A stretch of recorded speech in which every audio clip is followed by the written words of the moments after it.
ভেবে দেখুন তো, পৃথিবীর এমন একটা দ্বীপ আছে যেখানে আজও আধুনিক সভ্যতার কোনো অস্তিত্ব নেই।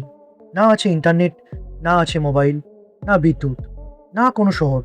আর সবচেয়ে ভয়ের বিষয় হলো যে কেউ ওই দ্বীপে যাওয়ার চেষ্টা করেছে, তাদের অধিকাংশই আর জীবিত ফিরে আসেনি। ভারত সরকার সেই দ্বীপের চারপাশে কঠোরভাবে প্রবেশ নিষিদ্ধ করেছে। কিন্তু প্রশ্ন হলো, কেন? সেখানে আসলে কি আছে? কারা থাকে সেখানে? কেন তারা বাইরের পৃথিবীকে এত ঘৃণা করে? আর সত্যিই কি নর্থ সেন্টিনেল আইল্যান্ড পৃথিবীর সবচেয়ে বিপজ্জনক দ্বীপ? আজকের এই ভিডিওতে আমরা ধীরে ধীরে জানবো সেই নিষিদ্ধ রহস্যের গল্প, নর্থ সেন্টিনেল আইল্যান্ড এবং সেন্টিনেল আইল্যান্ডের আদিবাসীদের অজানা ইতিহাস। ভারতের আন্দামান ও নিকোবর দ্বীপপুঞ্জের মধ্যে লুকিয়ে আছে একটি ছোট্ট দ্বীপ, নাম নর্থ সেন্টিনেল আইল্যান্ড, বে অফ বেঙ্গল। এর মাঝখানে অবস্থিত এই দ্বীপটি দেখতে বাইরে থেকে সাধারণ জঙ্গলের মতো মনে হলেও বাস্তবে এটি পৃথিবীর সবচেয়ে বিচ্ছিন্ন এবং রহস্যময় জায়গাগুলির একটি। দ্বীপটির আয়তন প্রায় 60 বর্গ কিলোমিটার। চারপাশে ঘন বন, প্রবাল প্রাচীর এবং গভীর সমুদ্র ঘিরে রেখেছে দ্বীপটিকে।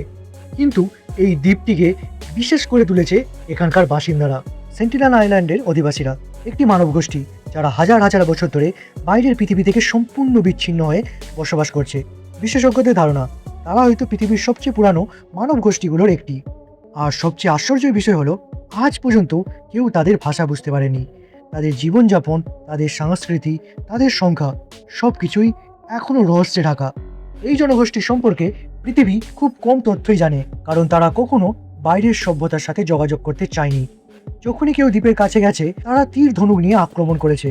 গবেষকদের মতে এই জনগোষ্ঠী সম্ভবত 50,000 বছরেরও বেশি সময় ধরে বিচ্ছিন্ন অবস্থায় আছে। ভাবুন তো, যখন পৃথিবীতে আধুনিক সভ্যতা তৈরি হয়নি, যখন মানুষ কৃষি কাজও শেখেনি, তখন থেকেই হয়তো তারা এই দ্বীপে বসবাস করছে। তাদের শরীরে কোনো আধুনিক রোগের বিরুদ্ধে রোগ প্রতিরোধ ক্ষমতা নেই। আমাদের সাধারণ ঠান্ডা, কাশিও তাদের জন্য মারাত্মক হতে পারে, কারণ হাজার বছরের বিচ্ছিন্ন জীবনের ফলে তাদের শরীরে আধুনিক রোগের বিরুদ্ধে প্রতিরোধ ক্ষমতা নেই। এই কারণেই ভারত সরকার তাদের সঙ্গে জোর করে যোগাযোগ করতে চায় না।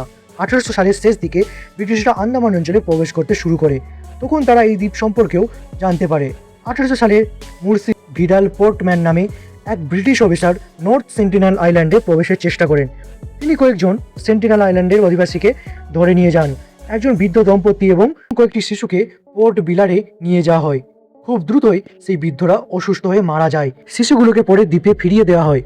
ভাবুন তো, যদি সত্যিই এই ঘটনা ঘটে থাকে, তাহলে সেন্টিনেল জনগোষ্ঠীর কাছে বাইরের মানুষ কতটা ভয়ঙ্কর মনে হতে পারে।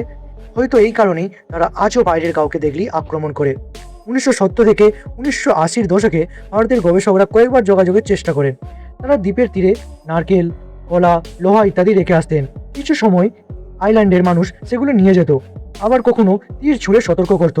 একবার একটি ডকুমেন্টারি টিম দ্বীপের কাছে গেলে তাদের ওপর তীর নিক্ষেপ করা হয়। একজন পরিচালক আহত হন। এই ঘটনার পর পরিষ্কার হয়ে গেছে, সেন্টিনেল জনগোষ্ঠী কোনো ধরনের স্থায়ী যোগাযোগ চায় না। 2004 সালে ভারত মহাসাগরীয় সুনামিতে হাজার হাজার মানুষ মারা যায়। পুরো আন্দামান অঞ্চল ভয়াবহভাবে ক্ষতিগ্রস্ত হয়।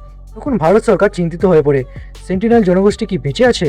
একটি হেলিকপ্টার পাঠানো হয়, কিন্তু আশ্চর্যের বিষয় হলো হেলিকপ্টারের কাছে যেতেই একজন সেন্টিনেল যোদ্ধা তীর তাক করে দাঁড়িয়ে যায়, মানে তারা তখনও জীবিত ছিল। এই ঘটনাটি পুরো পৃথিবীকে অবাক করে দেয়। কিভাবে তারা সুনামির আগাম সংকেত বুঝেছিল?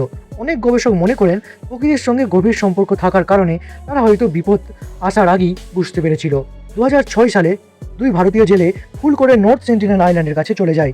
তাদের নৌকো ভেসে দ্বীপের তীরে পৌঁছে যায়। পরদিন দেখা যায় তাদের হত্যা করা হয়েছে। ভারতীয় কোস্টগার্ড হেলিকপ্টার পাঠালে সেন্টিনেল মানুষ তীর ছুটতে শুরু করে, ফলে মৃতদেহ উদ্ধার করাও সম্ভব হয়নি। এই ঘটনা আবারও প্রমাণ করে তো এই দ্বীপ বাইরের মানুষের জন্য অত্যন্ত বিপজ্জনক। এবার আসি সবচেয়ে আলোচিত ঘটনায়। 2018 সালের জন অ্যালেন চাও নামে এক আমেরিকান মিশনারি সিদ্ধান্ত নেন তিনি সেন্টিনেল জনগোষ্ঠীর সঙ্গে যোগাযোগ করবেন। তার লক্ষ্য ছিল তাদের কাছে ধর্ম প্রচার করা। তিনি অবৈধভাবে জেলেদের সাহায্যে দ্বীপের কাছে পৌঁছান। প্রথম দিন তিনি দূর থেকে কথা বলার চেষ্টা করেন, কিন্তু সেন্টিনেল মানুষ তীর ছুঁড়ে তাকে তাড়িয়ে দেয়। একটি তীর তার বাইবেলেও লাগে, তবুও তিনি থামেননি। পরের দিন আবার যান, তারপর তিনি আর ফিরে আসেননি। পরে জেলেরা দূর থেকে দেখতে পায় তার দেহ সমুদ্রে টেনে নিয়ে যাওয়া হচ্ছে। এই ঘটনা পুরো পৃথিবীতে আলোড়ন সৃষ্টি করে। কেউ বলেছিল তিনি সাহসী, আবার কেউ বলেছিল তিনি অপ্রয়োজনীয় ঝুঁকি নিয়েছিলেন।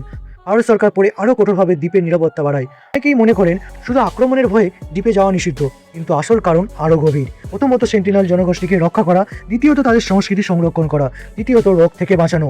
ইতিহাসে দেখা গেছে বাইরের সংস্পর্শে এসে বহু আদিবাসী জনগোষ্ঠী ধ্বংস হয়ে গেছে। শুধু সাধারণ ফ্লু বা হাম রোগী পুরো জনগোষ্ঠী শেষ হয়ে গেছে। তাই ভারত সরকার হ্যান্ডস অফ পলিসি অনুসরণ করে, অর্থাৎ তাদের একা থাকতে দেওয়া। এখন প্রশ্ন হলো, এই দ্বীপের ভেতরে আসলে কি আছে? সেখানে কি বড় কোনো গ্রাম আছে, নাকি পুরো জঙ্গল? উপগ্রহ চিত্র থেকে যা বোঝা যায়, দ্বীপটি ঘন জঙ্গলে ভরা। সমুদ্রের কাছাকাছি ছোট কাঠের ঘর দেখা গেছে। সম্ভবত তারা ছোট ছোট দলে বসবাস করে। কেউ কেউ মনে করেন সেখানে হয়তো শতাধিক মানুষ রয়েছে, আবার কেউ বলেন অসংখ্য, আবার কেউ বলেন 50-এরও কম। সঠিক তথ্য কেউ জানে না। মজার বিষয় হলো, সেন্টিনেল জনগোষ্ঠী মাঝে মাঝে সমুদ্র থেকে ভেসে আসা ধাতব জিনিস ব্যবহার করে। ভাঙা জাহাজের লোহা দিয়ে তারা অস্ত্র বানায়। অর্থাৎ তারা সম্পূর্ণ অজ্ঞ নয়। তারা বাইরের জগতের অস্তিত্ব সম্পর্কে কিছুটা জানে, কিন্তু ইচ্ছাকৃতভাবেই দূরে থাকতে চায়। এটাই তাদের সবচেয়ে বড় রহস্য। আজকের পৃথিবীতে প্রায় সব জায়গাতেই ইন্টারনেট পৌঁছে গেছে, স্যাটেলাইট পৃথিবীর প্রতিটি কোণে দেখা যায়। তবুও নর্থ সেন্টিনেল আইল্যান্ডে এখনও রহস্যে ঢাকা। এ যেন অতীতের একটি জীবন্ত অংশ, যা আধুনিক সময়েও টিকে আছে। সেন্টিনেল জনগোষ্ঠী আমাদের মনে করিয়ে দেয়, মানব সভ্যতা শুধু শহর আর প্রযুক্তির মধ্যেই সীমাবদ্ধ নয়। পৃথিবীতে এখনও এমন মানুষ আছে যারা সম্পূর্ণ ভিন্নভাবে বেঁচে আছে। ইন্টারনেটে নর্থ সেন্টিনেল আইল্যান্ড নিয়ে অসংখ্য ভুল গল্প ছড়িয়ে আছে। অনেকে বলে এখানে নাকি মানুষ খাওয়া হয়, কেউ বলে ওরা নাকি অতি মানবীয় শক্তির অধিকারী, আবার কেউ বলে দ্বীপে নাকি গোপন সামরিক রহস্য লুকিয়ে আছে। কিন্তু বাস্তবে এসবের কোনো প্রমাণ নেই। এই ধরনের ভুল তথ্য মানুষকে বিভ্রান্ত করে। সত্যিটা হলো, সেন্টিনেল জনগোষ্ঠী শুধু নিজেদের জীবন রক্ষা করতে চায়। যদি আজ কেউ সেন্টিনেল আইল্যান্ডে প্রবেশের চেষ্টা করে, তাহলে কি হবে? প্রথমত ভারত সরকার তাকে আটক করতে পারে। দ্বিতীয়ত সেন্টিনেল জনগোষ্ঠীর আক্রমণের শিকার হতে পারে। তৃতীয়ত তার মাধ্যমে রোগ ছড়িয়ে পুরো জনগোষ্ঠী বিপদের মুখে পড়তে পারে। তাই পৃথিবীর অনেক বিজ্ঞানী ও মানবাধিকার সংগঠন মনে করে তাদের একা থাকতে দেওয়াই সবচেয়ে ভালো সিদ্ধান্ত। আমরা যখন নর্থ সেন্টিনেলের গল্প শুনি, তখন বিষয়টা খুব রহস্যময় মনে হয়। কিন্তু অন্য দিক থেকেও ভাবুন, হয়তো তারা শুধু শান্তিতেই বাঁচতে চায়। হয়তো আধুনিক সভ্যতাই তাদের কাছে সবচেয়ে বড় হুমকি। আমরা যাকে উন্নতি বলি, তারা হয়তো সেটাকেই ধ্বংস হিসেবে দেখে। এই কারণেই অনেক গবেষক বলেন, নর্থ সেন্টিনেল আইল্যান্ডের গল্প শুধু রহস্য নয়, এটি স্বাধীনতার গল্প। পৃথিবীর সবচেয়ে রহস্যময় দ্বীপগুলির মধ্যে নর্থ সেন্টিনেল আইল্যান্ড নিঃসন্দেহে অন্যতম।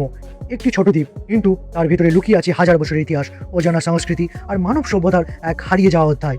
হয়তো আমরা কখনো পুরো সত্য জানতে পারবো না, হয়তো সেন্টিনেল জনগোষ্ঠী চিরকালই রহস্য হয়ে থাকবে। আর সেটাই হয়তো সবচেয়ে ভালো। ভিডিওটি যদি ভালো লেগে থাকে, তাহলে অবশ্যই লাইক করবেন, চ্যানেলটি সাবস্ক্রাইব করবেন, আর কমেন্টে জানাবেন আপনি কি মনে করেন, মানুষের কি ওই দ্বীপে যাওয়া উচিত, নাকি তাদের একা থাকতে দেওয়াটাই ঠিক। ধন্যবাদ সবাইকে। আবার দেখা হবে নতুন কোনো রহস্য নিয়ে। Good bye.